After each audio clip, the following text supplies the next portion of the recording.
Hi, this is Jennie Walker, and welcome to I'm Not Old, I'm Archival. Today I have with me two lovely women that I met about a year ago who have a brand called Blaze of Glory. Their names are Robin Ashton and Katie Miller. They're going to be with me today to talk all about their brand, how they got started, and how they're moving through expanding their brand, which is Upcycled, and where they are today. And Robin Ashton, she's actually a New Jersey creative, and she's formerly from Canada. I had no Yay! idea. Yes. Yay, Canadians. Yay, Canada. And she's going to tell us all about her path and how she kind of used her really strong eye for menswear to bring us to the concept of Blaze of Glory, which we'll talk about building the brand. And then Katie, she's actually from Minnesota. I don't know Ooh. many people from Minnesota, so I feel really privileged I there. don't sparsely populated. Well, will the governor agree? I don't know. So, anyway, she also lives now in Minneapolis, where she's been running this wonderful boutique that's like a mix of vintage and modern. And she's going to tell us all about how she got into this whole design concept of Blaze of Glory to bring us here today. So, welcome, Robin and Katie. Thank you. Thank Thank you. And you. shout out to our third member, Anna, who's the baby of our trio, and she's an integral part of Blaze of Glory. So she's not with us today, but I just wanted to give a little plug for her as well. Yay, Anna, and I've met her, and she is Yes, she's lovely. darling. So Katie and Robin. So I met both of you, I guess a year or so ago at the Not a Normal Market in New York City. And I remember distinctly walking by your booth, which is this one. I'm gonna let you talk about the concept, but just as an outsider, I'm walking by and there's these beautiful vintage blazers, but they have all these patches on it, like the kind of like a Letterman Mhm. sweater would have or a band sweater would have. And the whole concept was beautifully curated and set out with the rugs and the luggage and the whole it was an experience, like you go in there and you like transform into another time and place. And so I was so taken with that, and that's how we met. And I remember thinking, this is original, I've never seen anything like it, it's upcycled at its best, I'm going to come back and do a little YouTube video on you guys and share it. And that's how we met and how we got started. And then I was fascinated by these beautiful little vintage pins that you have as well as part of your concept. So that's how we met. And I would love, Robin, if you would talk about how you got started so that people can know and understand this story that you have, because I think it's really inspiring. Of course. I have to also say first though, Jenny, we met you at Normal and you were and are our biggest cheerleader. So thank you for that. You were the first person, this was our first vintage market, and I'll go back and say kind of how we got started.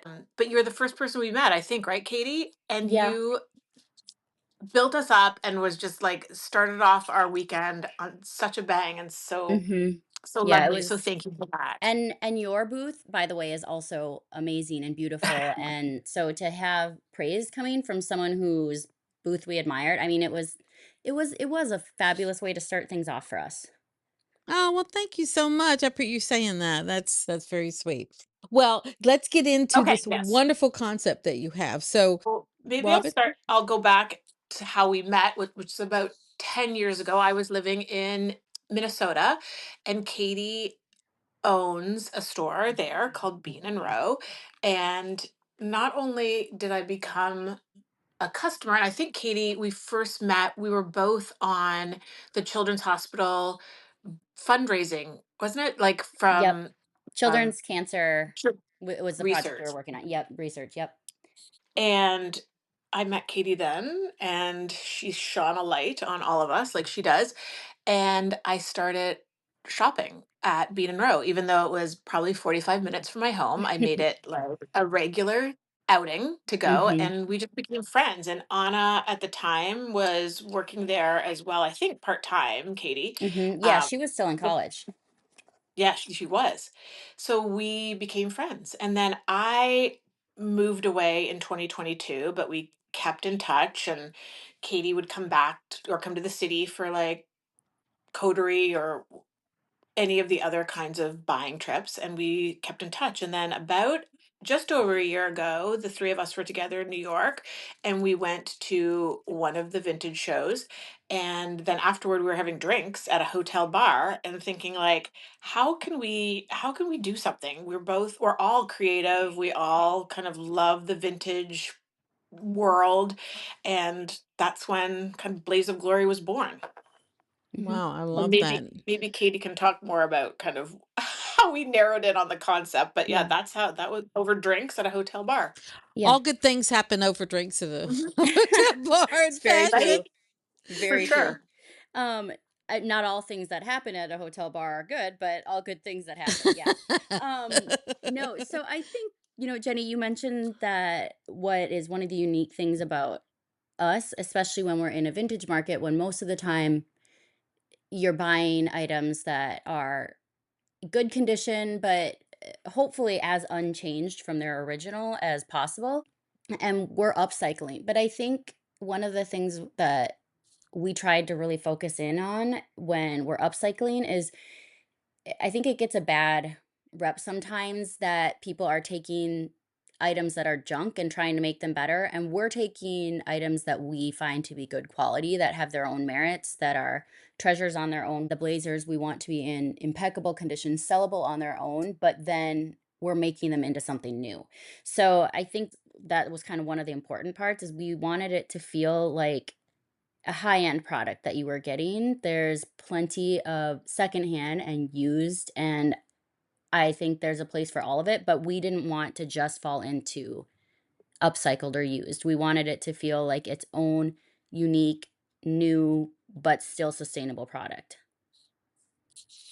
Right. Well, you've done a great job at that. And for people who haven't seen your product, can you explain a little bit about the selection there as we talk forward? Because I know that it's more than just blazers. It's very specific blazers. It's very specific types of fabrics or brands that you look for. But for those who haven't seen, just imagine vintage blazers, your grandfather's vintage tweed blazer, Mhm. bedazzled with patches.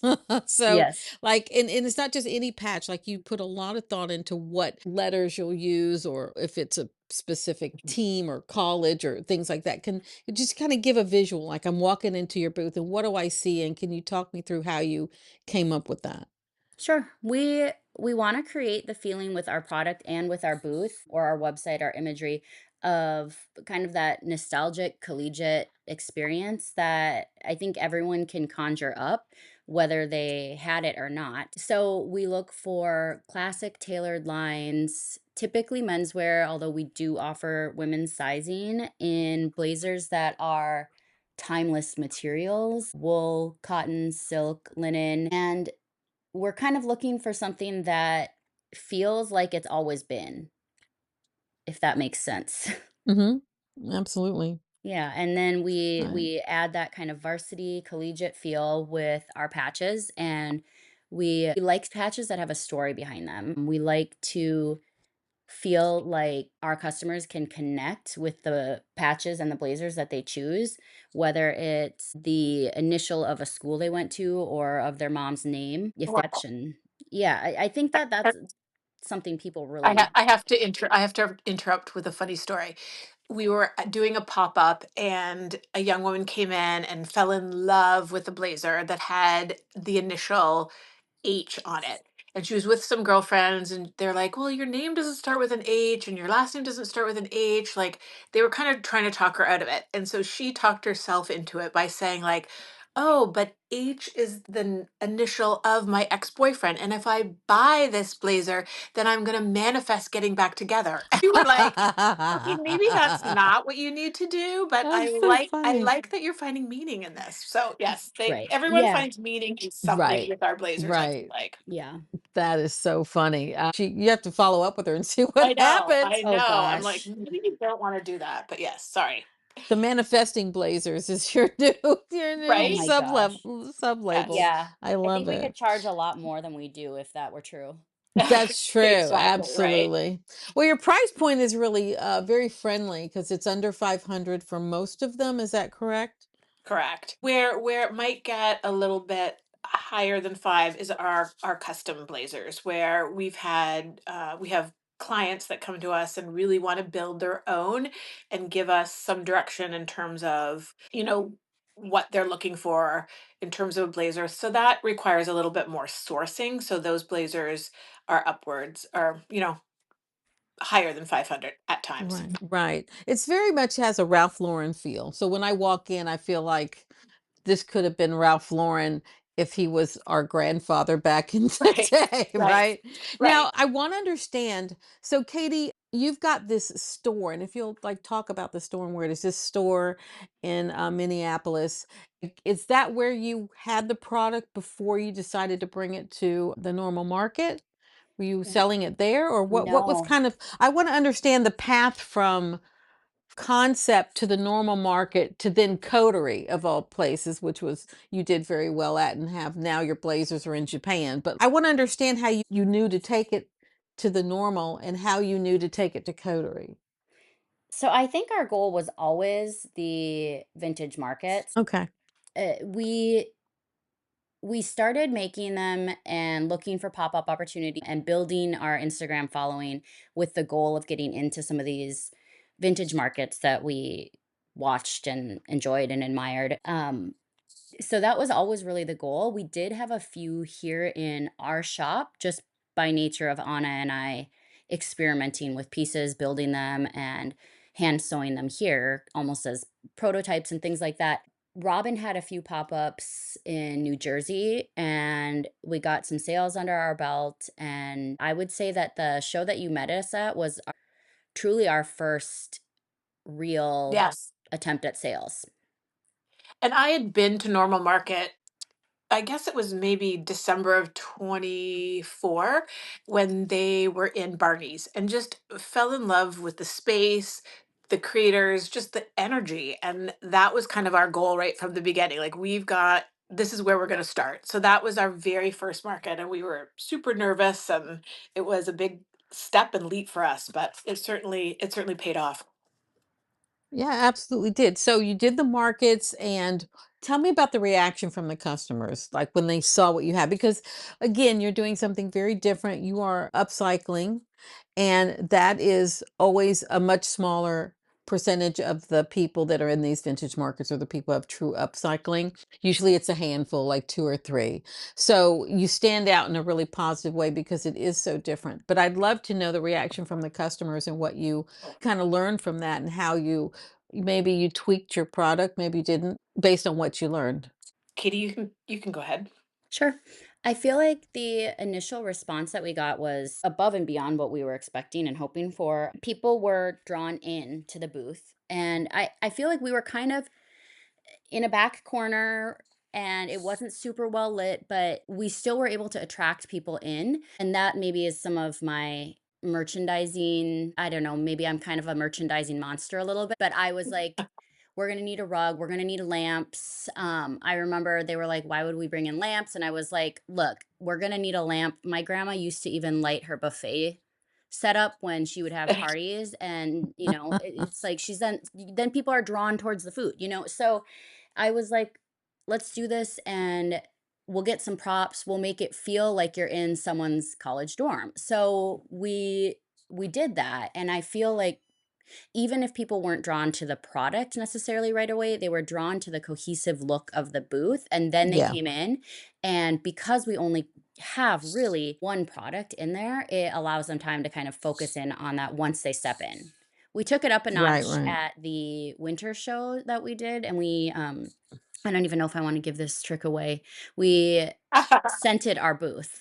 And people would literally stop in front of our booth and be like, "It smells so good." And when you can get someone to stop in front of your booth, the odds of them walking in is even It's higher. so true. I love So, that. I'm totally stealing that idea because I never thought of that. That's yeah, good. It I was love yeah, it. awesome. It was awesome. it But what really did it was. smell of? What was the It scent? was at the holiday show, it was some kind of spicy, like spruce kind of Mm-hmm. evergreen, right, Yeah. Mm-hmm. Katie? Because you Yes. would you would Yeah. run out to get it while we were there. It was a diffuser. Yes. Well, it's so funny because again, I know like I'm again a merchandising monster and we got to the show, we got set up. And in the fall I had this wonderful laundry spray that we were using and it was just a very clean fresh scent and so that was easy. I had packed it with me, but at the winter show we didn't have it, and I had meant to buy one, meant to bring one. So I trudged in not enough clothing in freezing cold weather over to Macy's, waited for their doors to open, ran up to the fragrance area and bought a diffuser with a holiday kind of wintry scent and ran it back. And I know Robin thought I was crazy. She was like, "I'm not going out in the I did. cold." And I was like, "No, no, I was no. like, no way. We need this." And it was kind of a joke throughout the rest of the Well, time how many people I, stopped and were like, "Oh my god, yes. it smells so good." Oh, I love it. I love hearing Yeah, that. so It also helps that Katie and Anna, when she's been there, they both do some sewing because we're usually like, oh, we need to get caught up or like we need to get these blazers done. And that often attracts people like, oh, what are you doing? You're sewing. Like, so that's been fun as well. mhm. Oh, wow, you're actually sewing in the booth. I love Yes. it. It's Yeah, I like a do little workop that people can visit, it like is. I do Santa's It's not workshop. sew. I do not sew. I'll just go on record. she tried. I was politely fired from the sewing role because I suck. No offense. Oh, Katie and Anna are gosh. much talented. I have other talents that I bring to the business, but sewing is not one of them. So I was Yeah. happy to hand over the needle and thread to them. I'm terrified of sewing. As a matter of fact, every time I need a button sewed on, I go straight to the dry cleaner. I'm Oh, yeah. like, I pay $5. I'm like, here, I don't trust my own fingers. Well, I'm with you. So no, sewing in the booth was actually it was not meant to be an attractive attracting people. Right. However, it was well received. I love that. I think, yeah, it would be interesting to see that. I love it's like a little mini Willy Wonka chocolate factory going Yeah. on in there. I love it. Exactly. I think it Exactly. reinforces a couple things. One, how unique each piece is, that it's handmade by someone. And Robin does have some tailors when she's designing in New Jersey. She has some tailors that she works with there that aren't, they're not necessarily going to be at the shows with us working on the spot. But when people see Anna and I sewing, it helps reinforce the uniqueness of the item, but also the price point when people can see that, oh, these are hands here in the United States, hand sewing these pieces. It takes time, it takes effort. And, that's why you're seeing price points that you're seeing and what you're paying for when you're buying something that is even upcycled. So in the upcycling process, what all are you doing to the jacket? Are you replacing linings or like so I think from what I've seen, sometimes you'll change a sleeve lining. So when that it's turned up, you can see like stripes or something. So can you walk through what you do to the blazer? So we try to do minimal work on the blazers. We try to find things that are already in great condition. Replacing buttons is an easy one and a common one. Putting something either more interesting on or sturdier, that's an easy one. We've been playing with some of the linings. I think one example of something that we did to one of the blazers is we found something that we didn't like in the lining, but it was after we had already created the design and sewn the patches on. So it was like, okay, how can we modify this now? So we did this at the show. We chopped the sleeves off and made it into a short sleeve blazer and did a rolled hem on the sleeve and then turned it into a totally different style. So, we try to be minimal with the blazers, but yes, replacing a lining, especially in the sleeves, so it has a little more detail when the wrists are upturned, that is something that we will do if the jacket needs it. Sometimes they have great striped linings, and again, we like to keep things original when we can, but Right. Now, have you gotten to the point where you've cropped them yet? Crop no, No, but we've talked about it, but we haven't actually I done Well, it. kind of that Matthew Blazy that's designing for Chanel, his most popular blazer is like a men's blazer that's been chopped at the waist, you know? Yes. Yeah, I mean, I think that's something we could do. One of the things with some of these vintage blazers is they did a half lining, which Oh, is got it. so I can't do that rolled hem to them that we've done on some of the other pieces. Yeah. So I don't know. It's a thought. It's a thought. And I was kind of giggling when you mentioned it because I, I'm probably the one that has the most unfinished blazers because I'll start a new idea and then 70% of the way through, I'm like, even if it's working, I'm like, "Oh, I've got a new idea." So this is like in my pile of Yes. unfinished And I'm projects. and I'm the one on the sidelines going, nope, we're gonna go back to the first one.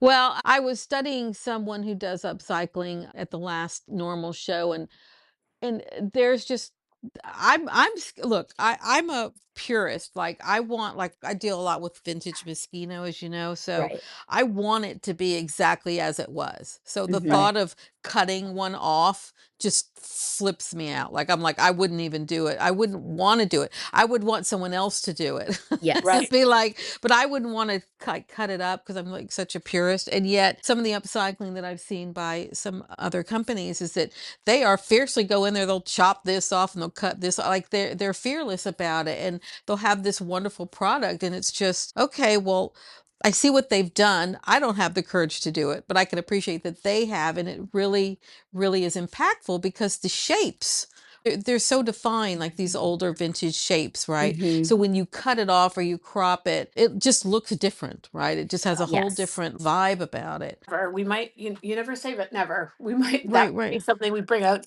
in the fall. Who knows? Constantly evolving, you know. But Exactly. well, like and like I know that you're always looking to expand what you do, but I know tweed vests are very popular, the whole vest look, and I love that. And I think you had done a did you do a Burberry trench coat at one point? I did. That one, yes. That the one that I priced not to sell because I put a K on it for myself. That one. It was The one, and did it sell? Because that always happens. no, it You put didn't. think a it, I didn't even put the tag. I had several people ask, and I really priced it not to sell. Although she, you never know, like she you said. really, Um, she really wants it. I do, but you know what? I think by next season I'm gonna be ready. So if it goes, it goes. But it was this beautiful Burberry trench. It was kind of a mulberry color and had black hair calf sleeves and fox fur trim at the shoulders. And the hair calf was so damaged. So this is one area where, we say, okay, if the jacket itself is in pristine condition, that's ideal. We embellish it. But if it's not, what can we do to save the product? And this was one where I removed the hair calf sleeves and turned it into a long trench vest. So that worked really well for that piece. It had these great cuffed vest sleeves that were the fox fur, so it had a structure still that was great. And then we did our signature, put a redone necktie on it. We put our patch on it with our signature stitching and the fun pins that we find. And that one actually, I found a pin from another vendor while we were at market and I added that to it. So it just kept evolving, but I loved it. Yes. And you'll never believe, I think I paid $70 for the Burberry winter trench. I mean, it's a beautiful wool coat. And but the sleeves, most people don't know what to do with something that needs repair. right. Yeah, I And wouldn't. right, so then it just becomes garbage to them and it has no value except Right. for the designer Right. tag in it. So a lot of love and labor goes into it, but normally I would have priced it a little differently. I think I was telling people around $2,000 for it. Yeah, so from a I $70 think jacket that's we so cool. found. I think that price is just fine. Let me tell you, at the last normal show that I just did in April, I did the second weekend. It was kind of, yucky outside, a little bit rainy, a little not so much. I must have seen every second person had on a trench coat, and not just any color trench coat, a tan one, Mhm. right? Right. And I was like, I was stunned because I don't even own a tan trench coat. Like I don't. The only one I own is the one that's for sale on my rack, which is the Coach by Basquiat collab. But like, I don't even own one, and I know it's a classic piece, and I know people. I should own one, but I'm saying I know that it's a classic piece. People, and everyone was wearing them. I mean, trench coat Mhm. after trench coat after trench coat, and I was just stunned by that. And one of the most popular trench coats that I have that gets rented through this rental house I worked with in West Hollywood. I still work with them, called Clothes LA. Is a cropped Burberry trench Hmm. where they have cropped. It came that way. Someone didn't cut it off, but it was manufactured as a cropped trench. Oh, And I gorgeous. think some very well-known actress wore it to, I guess she thinks she took it to Europe to for Fashion Week or something and was seen photographed in it. But like, I love that idea. And it's very fun, very youthful, and something that obviously a crop trench is not meant to provide protection from the rain, right? It's Right. not meant Yeah. to do that, right? It's meant to just be like a fashion piece. But, I'm just saying, with your Burberry idea, all I know is I did a little armchair research, a little, and it was just nonstop trenches. So I Oh, love fun. the idea of your $2,000 trench, and I think that you would have a big audience for trench coats that were embellished or Mhm. reworked, particularly in New York City. Yeah, I was actually in the city that weekend that you're talking about, and I couldn't make it. I was there for my daughter does ballet, so we were there on a ballet trip, but I had actually brought my trench coat, and I didn't end up bringing it in to the city with me the day we went in. We were staying with Robin in New Jersey, but I had the same thought. I was looking around, I was like, "Geez, I really missed the boat not bringing that in with me." I would look like a real New Yorker if I was walking around in my trench coat right now. I mean, it was So you noticed it too. It Oh, wasn't just yes, me. yes, and mine is this beautiful it's a French designer, and I just I adore it. I the reason I didn't wear it is because I wanted to wear a sweater under it, and I have what I like to call my matronly arms, and they just it fit better in a past life, we'll put it that way, but, now I might be on in the market for a new trench too, and now that we're talking about it, I'm like, "Gosh, I do need to add that to my list. Maybe they do need patches." They do, they do. Absolutely. All I know is it's as if everyone woke up and called each other and said, Right. "Let's all wear trenches today." No, I'm Yes. serious. It was No, that's like a uniform. Well, like the that's good to long know. fox fur coat of this past winter. All the same girlies were like, "Oh, let's get our trenches out. Let's put the furs away. Let's get our Yes, trenches out." exactly. They all texted each other. They did. We're all going to go out today to the normal show and all walk all around New York City in our trenches. No, it was Right. true. It is So true. It's so no, you can't make interesting this how up. that happens when at the especially at these vintage shows because you think how are when I think vintage, I think unique because they're really one of a kind. It's not something you can go to Macy's and get 6 of for all your friends in different sizes.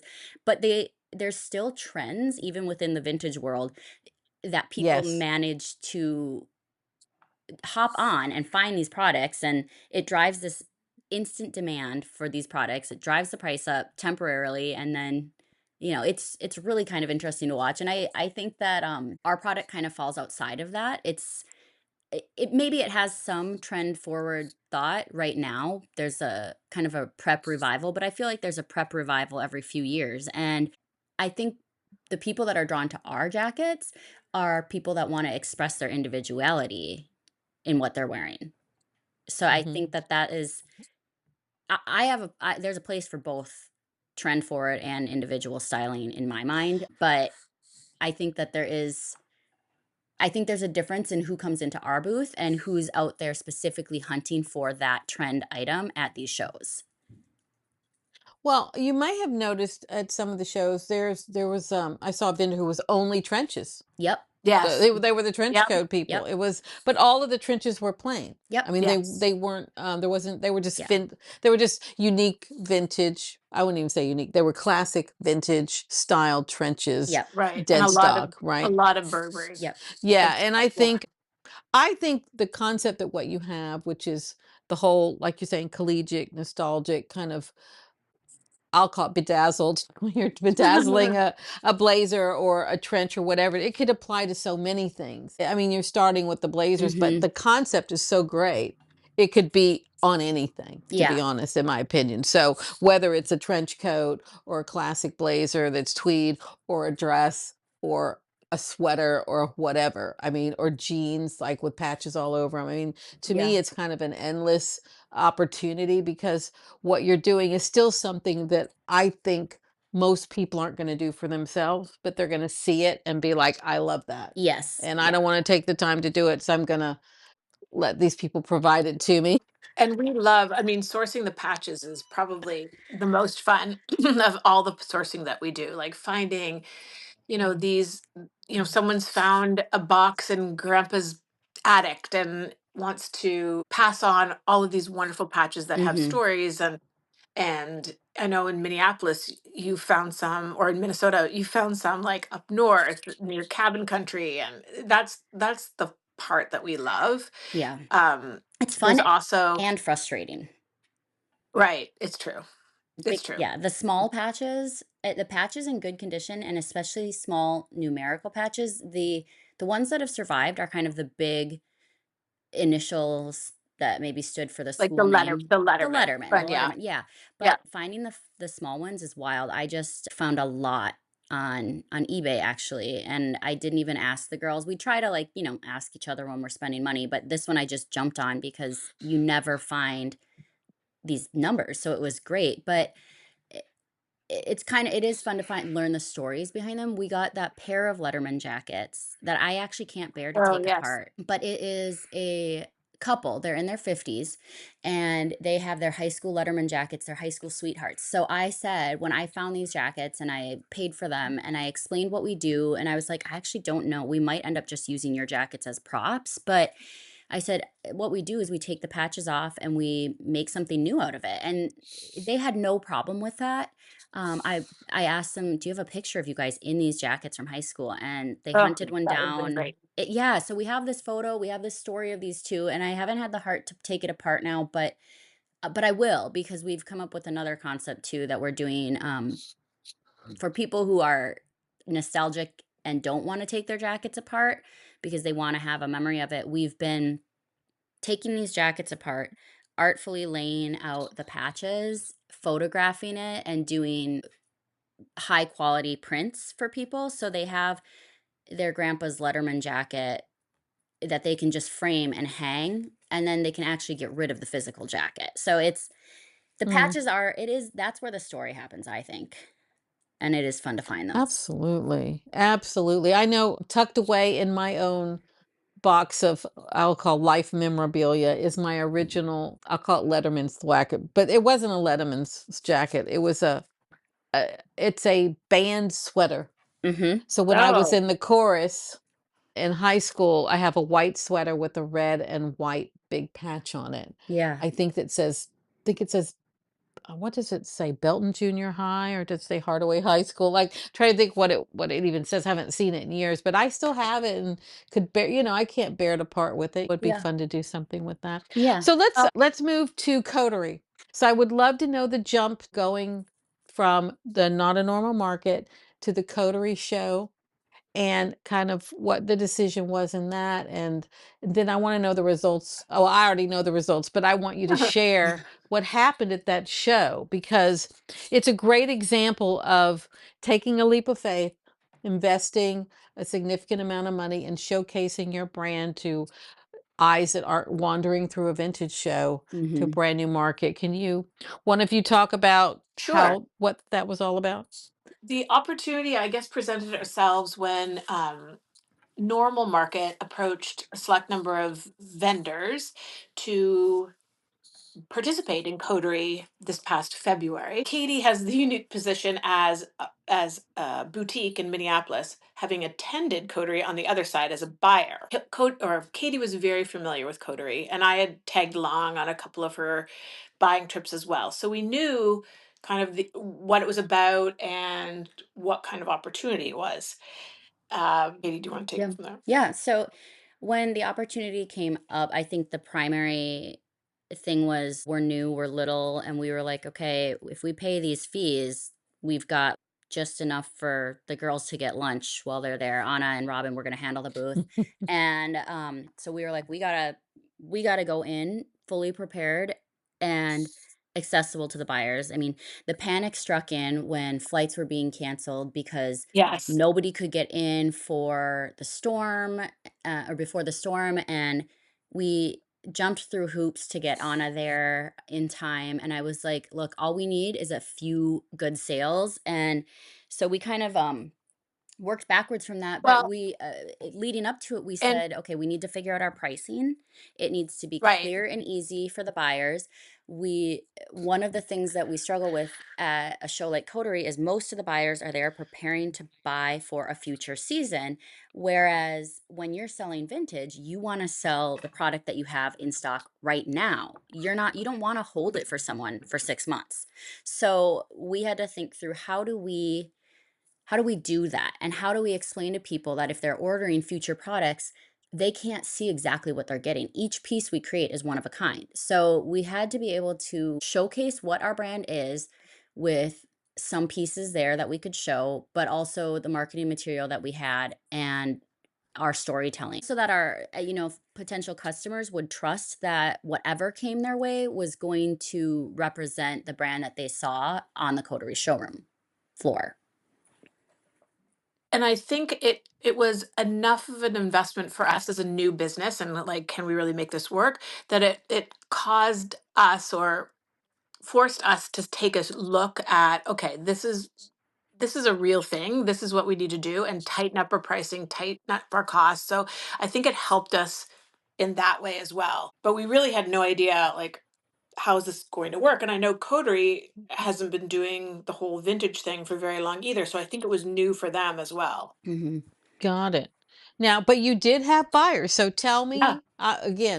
tell me again, because I was there, saw it sure. in real Yeah, time. Tell me about the people who bought from you. You had people that were from Japan, and not yeah. only I want to know about the people who bought from you, or kind of what you're willing to share about the orders, but like, has anyone reordered since then? So I would love for you to talk about that.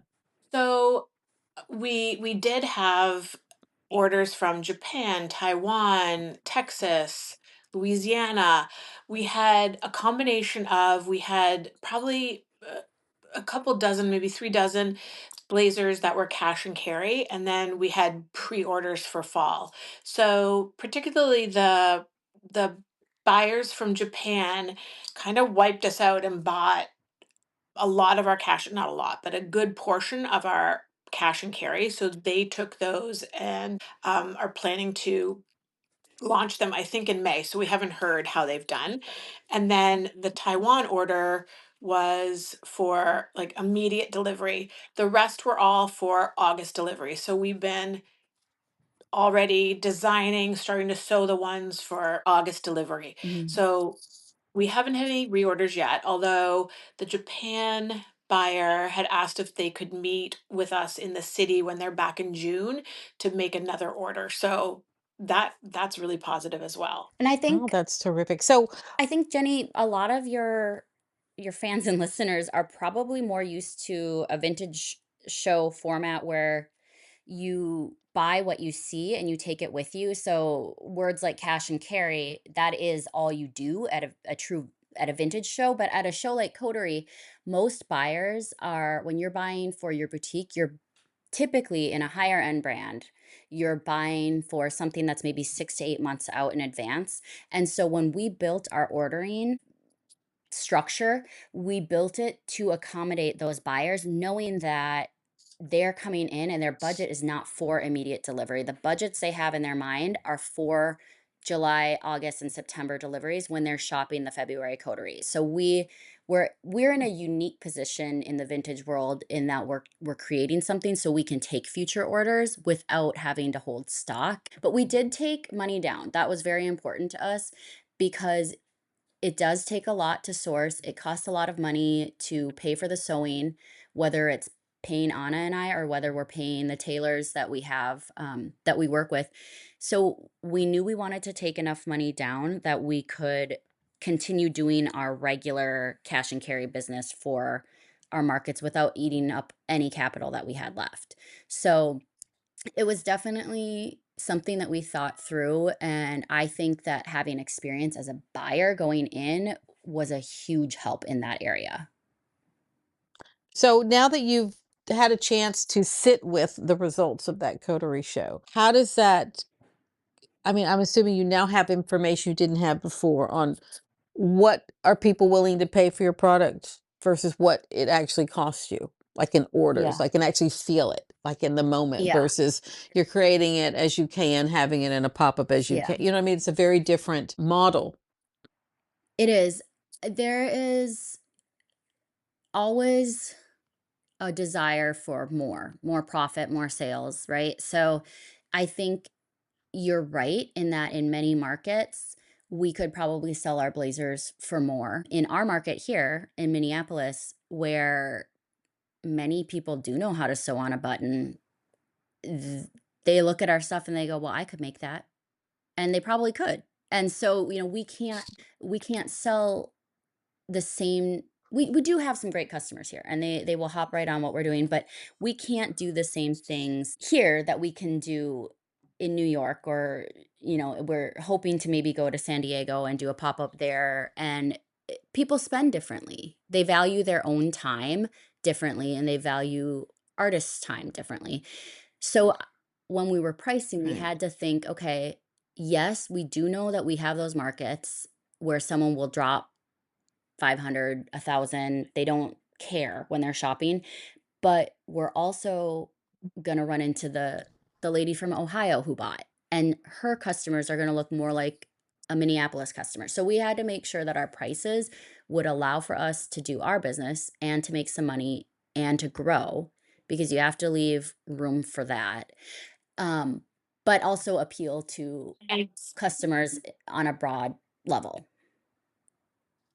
when we look at our costs too, labor is the biggest chunk of what our costs are, and we want to be able to pay our seamstresses fairly. One thing I didn't mention before that I'd like to kind of mention, although Katie and Anna do a great job of sewing in Minneapolis, and I don't here in New Jersey, I have a group of very talented seamstresses. One is a collective of Afghani refugee moms that's part of what's called BB Collective. And I have several of the members of that collective that do sewing for me, and it has really empowered them to do something on their own, something that they're proud of, and also give their families extra income. So we're very committed to that collective. I also have a wonderfully talented seamstress who used to sew on Broadway, and she's an integral part of all the sewing. And then we also have a male seamstress, which we call our seamster. We don't know what the male term is. He's not really Seamster. a tailor, but we call him our seamster. That's so And he's funny. a young man that took up embroidery and sewing during the pandemic. So I have this wonderful group that we want to pay fairly, and Mhm. that is a big chunk of the cost that we really, there's not a lot of wiggle room there. Right, right. Well, that's so interesting and how wonderful that you go so deep into that to really give all these people an opportunity to participate in this Yes, well, and project. it's also self-serving because when I go to one of the Afghani mom's homes, she always feeds me a wonderful meal. So I usually schedule those times over lunch hour so that I can Where's Robin? Well, we uh, know where she is exactly. I when know. it's So like it's lunchtime. self-serving as well, but no, they're a wonderful group of women and men that help us with sewing. So that I'm bringing it back to like our Mm. costs, and there's not a Yeah. lot of wiggle room there. And Well, it is specific go ahead. skill set. I mean, when my mom was visiting in April when we were in New York with Robin, she is a great tailor. She actually has sewn many things, used to sew our swimsuits and dance costumes and things for us, outerwear. She's done upholstery projects. But I tossed the needle and thread at her and handed her a jacket. And I was like, "Oh, Mom, just do what I did."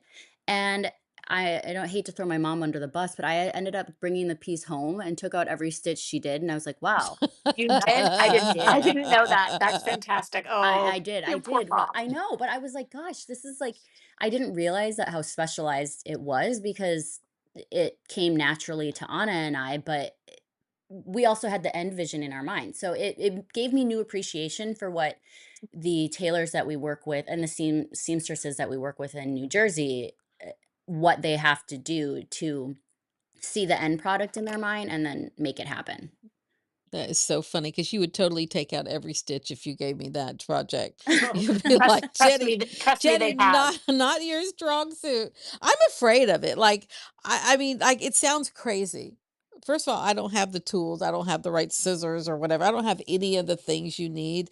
None of the accoutrements to be in sewing. But I am literally, and I'll tell you where my fear comes from. So back in the day, I had a class called Junior Civitan, I think. This is how old I am.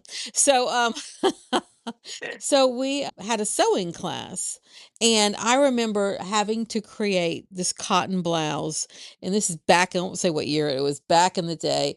And I remember doing the pattern and everything. And when it came to doing the buttonholes, I meticulously measured like this hole and then this space to that hole. And that, but Mhm. nobody told me to try it on. And so when it came time for the class, and you know, I had gaposis, like if the buttons didn't hit in the right place on my body because no one said I was supposed to put it on, right? So it's just little things like that, and that was just very traumatic. I'm Mm. with you, Jenny. I'm with you. That's I funny. was just like, this is not for me. I do have fantasies of create. I see all these wonderful videos on Instagram and on YouTube of people that sew with fearlessness, and I'm like, I want to do that. I want to be able to create something, and maybe one day I will. But for now, I'm going to let you guys do all the sewing. Yes.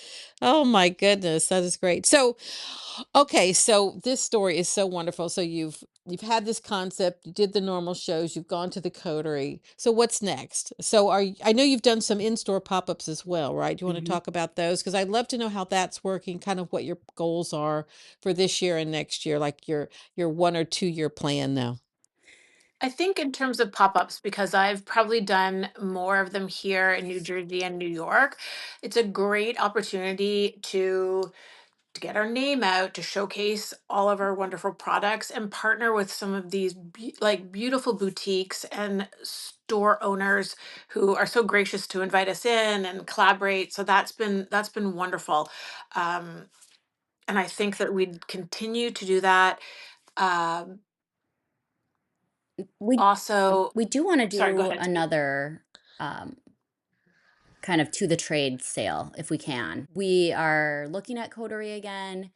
It is so expensive. You know, when you were mentioning this huge investment earlier, outside of working with Normal and this kind of group of vendors that they brought in, it costs even more than what we initially invested in this last show. So it's a little scary, but there's a great wholesale show called Designers and Agents.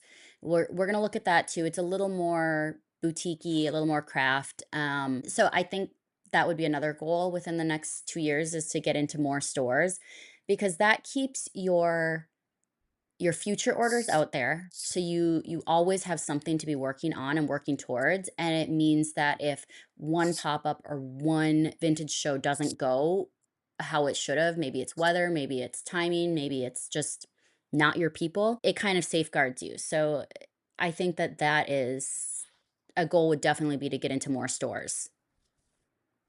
Got it. That sounds really, really smart because I guess the question is, in order to build a brand, I mean, this is a commitment. This is like decades long commitment, right? To build something that's going to keep going Yeah. rather than, oh, it's Absolutely. just something I did. I did it for a couple years and then I stopped, you know, Yeah. and getting customers who and clients who want to buy into the concept. And the whole idea is that it's going to be around a while, right? Mhm. And that, you know, and that's a lot of commitment from you to on your side to make this work, you know, Yeah. and that it's more than just a passing idea, you know, since both of you have other things that you do in your life you know, besides this.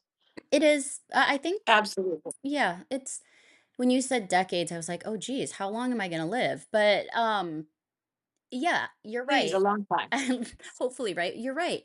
But I think as entrepreneurs, your identity becomes so wrapped up in the projects that you're doing. That's one thing I'm working on right now is, you know, I've loved my boutique here in Minneapolis, but Anna is starting a family. She's going to need more freedom. My kids are at an age, we're traveling more. I need more freedom. So we're trying to figure out how do we wind down being in row. One of those outlets that I'll have for creativity is Blaze of Glory. So yeah, yes, there's these commitments, but also it's okay to change and to move and to do something different. Most people change careers multiple times in their life. I think for an entrepreneur, it's really hard because people associate you with that brand. So when you sunset it, they think, "Oh, what happened?"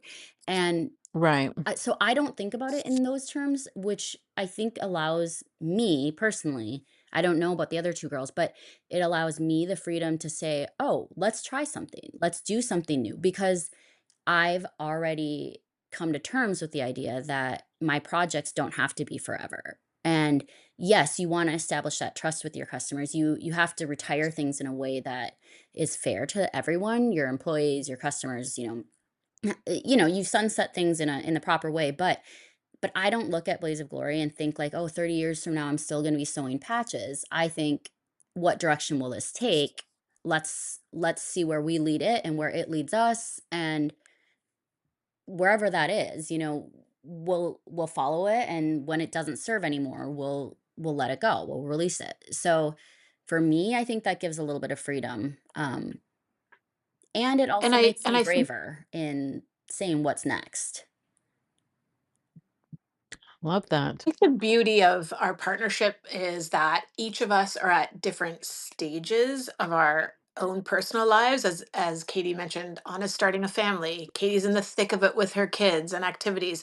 I'm a new empty nester. I'm the grandma of the group. So I think that also we can draw on each other's kind of strengths and what we each bring and where we can go with this too. And it's great to have this generational kind of diversity because Anna brings to the table kind of the younger hip part of things, and Katie has the business sense and the creativity. So it's I'm so grateful that there's three of us doing this because I can't imagine doing it on my own. Right. We have so much fun. Well, every time I see you guys, you're having a good time in that booth. So it's like, I want to go over here and say hello. Let me pet the Blazers for a while and chat up this group. I know. So we will be wrapping up this interview in just a second, but I do want to ask you about the college market, Mhm. because I know it's something that we've talked about on our own, but for people listening, is it the obvious place to have what you have is Yeah. in college towns, like in Athens, Georgia, for the University of Georgia, for example. And I'm just wondering how you've been pursuing that market and, kind of wonder what the future is there, what that might look like. That's a great question. Katie? I think how we've been pursuing it is mostly in conversations within ourselves, so that's not very proactive. But right? I That's step one of step pursuit, right? Well, In your own exactly. my conversation with I, yourself. I love it. Step I one. Yes. well, and my son, my youngest goes to the University of Tennessee, which is an SEC school, and Mhm. having worn one of the Blazers to one of their fabulous football games in the fall and gotten great feedback, that's definitely something that I would like to look at Mhm. for the fall. But expanding beyond that is certainly something that we'd love to do. Well, Yeah. I've spent some quality time in Athens, Georgia, and I can tell you that the shopping there is abysmal. And I Oh, think really? that, yeah, I mean, this kind of thing would really stand out Hmm. in such a great way in any college town, from Harvard to University of Georgia to, Yes. You know, it's just so special. it is, we've got one custom blazer waiting to be sewn. It's been tried on. The patches just need to be finalized. And it is a mom with two daughters in college. One is at Boston College, and one is making her final decision between Wisconsin or BC. And so we have sourced the patches for both that can represent either. And that market seems to be easier for me anyway to reach, because I don't this is just an aside, but part of my business here at Bean and Row is doing graduation announcements and grad party paper design. And so I have access to these moms and their kids are going off to school. I'm like, "Oh, have you seen these jackets that we do?" And so we've got several customers interested in these custom blazers with our kids' schools on them. So I think you're right. There's really a market. It's how do you get the pieces in front of people? And our customers have really liked that they can put patches on for their multiple kids' different schools. So, Right, and the yeah. sororities and fraternities, Mhm. there's Yep, all of that. Well, I absolutely. I know you will find just the right in for all of that. That will be all you need to do is go have a draw. We talk about have a drink Yep. at the Right? bar, talk Exactly. about how you're going to take over the collegiate world, and you'll Oh, come up with your geez. answer. Oh my gosh. That sounds like a dream. Let's do it. Well, Robin and Katie, y'all have been so much fun to talk to. I would love for you to leave kind of like some inspiring words, because again, I mean, we're both entrepreneurs. All of us, all of three of us are entrepreneurs and in our own businesses. And It's a really great group of people that are at these vintage shows, and everyone is passionate about what they do. Mhm. Everyone is there because they love it, because it is too hard to be there. Yeah. It's just too hard to Yeah. do all this without the adrenaline rush that you get because you love it. And it's just a great space. I've met so many great people. And I think your story is particularly inspiring because in a sea of vendors, there could be 100 vendors at a show, to be able to walk by and see something so original and be just so taken by it, and then watch you guys grow that concept to having literally global customers. And then the end, kind of like what's so interesting about your stories is really up to you how far you want to take it, right? Mhm. Like you've got all the signs that you need, that you're onto something that's sellable, right? That people appreciate. And certainly places like Japan, where they just go gaga over all of the vintage tweeds and things like that, and things that are inherently American. They love that Americana there. So, and there's so many ways to grow it that it's going to be so fun Yeah. for me to watch where you take it. Mhm. But I'd love for both of you to kind of like have a last word about how you feel about you're doing all of this, and kind of, so maybe some inspiring words to people who are listening, who are thinking about upcycling and have ideas about it, and are looking to you guys to kind of keep going, so to speak. Yeah. I mean, I think, well, for any entrepreneur, you've got to leave room for maintaining joy in what you're doing. When things get overwhelming, there's a lot of parts of entrepreneurship that are overwhelming. Ask for help. Don't be afraid to ask for help. Don't be afraid to ask for partnership. And then be kind to those people that are helping you. Don't let business come in the way of friendships. Let business build friendships, because it can. You just have to make sure you're being responsible, um, to yourself and to the people that are helping you. And then, yeah, just have fun with it. That's my goal. Okay. All right, Robin. And my goal, I have to say, I started my career as a social worker in hospitals, and now at 55, I'm doing this wonderful whole vintage world, and took a big leap and a big change, and it's more than okay. I encourage anyone at any stage to jump right in. And I mean, it helps that I have two wonderful partners to do it with, but just take the risk, take the leap, and you'll find joy and success wherever you go. Well, I love that. And where can people find you? I know you've got a website and Instagram, but where do you want to direct people so that they can see your product, see images, get an idea of your inventory, potentially make an order, and otherwise connect with you? Tell me where. Katie, I'll let you answer that. Sure. I think Instagram is going to give you our most current goings on, and we're at Blaze of Glory Vintage. And then our website, blazeofgloryvintage.com, will let you order or schedule a custom ordering appointment virtually with us, so we can get you on your way to building the blazer that you want. Terrific. Yeah. All right. Well, I love that. Well, Robin and Katie, thank you so much for joining me today as we talked all about Blaze of Glory. And I just, again, so happy to have met both of you. And of course, Anna, who's not with us on this call, and just watching you grow from afar. It's really exciting for me. And I can't wait to see what's thank you, Jenny, next. for being our biggest cheerleader. Yes. And thank I you for am having your us biggest today. cheerleader. We love I you. am. I am. I'm so happy that you joined me on my podcast. That I am, it's new, and I'm trying to get everyone's stories out. And I really appreciate you sharing yours today. Thank you so much. And everyone who's listening, thank you again. This is Jenny Walker with I'm Not Old, I'm Archival. If you haven't subscribed to this podcast, please do. And I hope you'll join me for a future episode. Bye now.